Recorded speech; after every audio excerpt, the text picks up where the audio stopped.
সকলকে জয় শ্রীরাম। আজ আমরা এসেছি দুর্গাপুরের প্রসিদ্ধ মার্কেট, খুব নাম করা চলাচল মার্কেট, যার নাম হচ্ছে বেনাচেটি। আর বেনাচেটিতে গুরুদুয়ারাতে আমাদের শ্রমিক ভাইদের একটা হাট লাগে। ঠিকই শুনছেন, এমন হাট। এমনি আমরা অনেকটা হাট দেখেছি, সবজির হাট বা অনেকটা জিনিসপত্রের হাট, কিন্তু আমাদের এখানে লেবার হাট লাগে, শ্রমিকদের হাট। আর বহু এমনি সংস্থা রয়েছেন যারা সোশ্যাল ওয়ার্কারের নাম করে অনেক জায়গা আমাদের বিধায়ককে ডেকে নিচ্ছেন, মঞ্চ দিচ্ছেন, সম্বর্ধনা জানাচ্ছেন। আর আমাদেরও বিধায়ক, আমাদেরও নেতা কিন্তু ওখানে চলে যাচ্ছেন।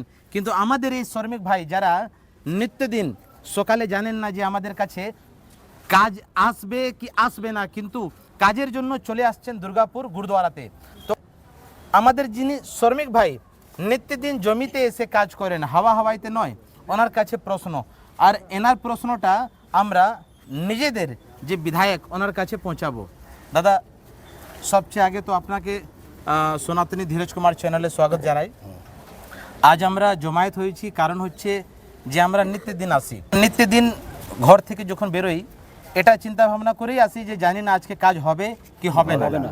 তো এটা নিয়ে আপনার মনে কি আছে, মানে কি বলতে চাইছেন আপনি সকলের, দুর্গাপুরের যারা সংস্থাতে আছেন, যারা বিধায়ক জি আছেন, আর যারা সমাজের কাজ করেন, বলেন। আমি বলছি নমস্কার, যে ভারতীয় জনতা পার্টি বিজেপি পার্টিকে আমি এইটা সকল করবো, লক্ষণ গৌরী থাকে যে আমাদের শ্রমিকরা সকালবেলায় এখানে সবাই কাজের জন্য আসে, যে আমাদের রুজি রুটি হবে, আমার পরিবার চলবে।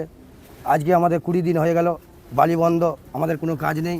আমরা আসছি, ঘুরে ঘুরে যাচ্ছি, আমরা আসছি, ঘুরে ঘুরে যাচ্ছি।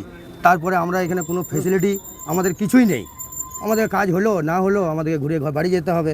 কোনো রকম ধরনের কোনো ফেসিলিটি আমাদের, এত শ্রমিক আছে এখানে, 100, 200, 500 হতে পারে, সব রকম শ্রমিক আছে এখানে।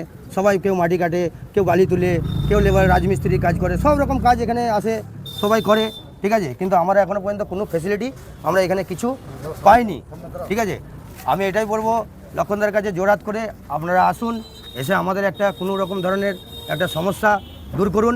এই আমাদের 20 দিন ধরে বসে আছি, আজকে আমাদের 20 দিন হচ্ছে।